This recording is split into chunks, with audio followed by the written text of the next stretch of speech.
Hello साथीहरू, छोरी भयो त साथीको आवश्यकै नपर्ने के, जहिले नि म छोरी नै लिएर हिँड्छु, जहाँ जाँदा पनि एक्लै छु भन्ने मलाई फिलै हुन्न के, कति सजिलो नि। म फेरि छोरीहरूको धनी, जहिले नि एउटा एउटा छोरी मेरो साथमा भइरहे, त्यही भएर नि होला हामी यता बुटोलतिर जान थालेको। बाटो हेर्नु न कस्तो छ, हिँडिसक्नु छैन, खाल्टा र खुल्टी ढुङ्गा, अनि यस्तो गाह्रो छ क्या यो बाटो।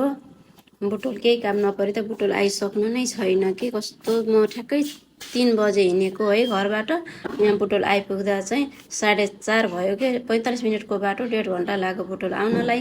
हामी बुटोल आएर गाडीबाट झरेर अटोमा लाग्दैछौँ। हेर्नु है त म कहाँ जान्छु। मलाई चाहिँ थोरै आज डर पनि लागिरहेछ। म हस्पिटल आएँ, नानीले 15 दिनको दिन बोलाउनु भएको थियो, अनि यहाँ नामसाम टिपाएर ओरेर अनि डक्टर आउनु ढिलो गर्नुभयो। हामी यता नानीलाई भोक लाग्यो भने त्यसपछि अरू फेरि केही खुवाउनु नहुने, जुस खुवाएर फेरि हामी यता हस्पिटल आयौँ। अनि मलाई चाहिँ कस्तो डर लागिरहेछ क्या, यहाँ कुर्दाखेरि नि के हुने कसो हुने भनेर।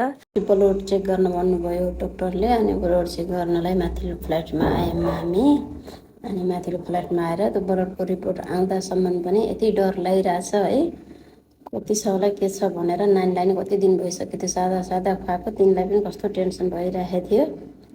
अनि यता रिपोर्ट पनि आयो, रिपोर्ट आएपछि अनि डक्टरलाई देखाएको त जन्डिस त स्याट्टै घटेर 0मा आइसकेछ। हामी चाहिँ यति खुसी भयौँ, नानी पनि खुसी भइन्। अनि रुगाखोकी लागिरहेको थियो, त्यो जुसहरू यताउता फलफुल खुवाउँदाखेरि, अनि रुगाखोकीको औषधि लिएर हामी चाहिँ खुसी हुँदै हुँदै त्यहाँबाट दबाई लिएर हिँड्दै हिँड्दै थोरै अगाडि आएपछि अनि मकै देख्यौँ।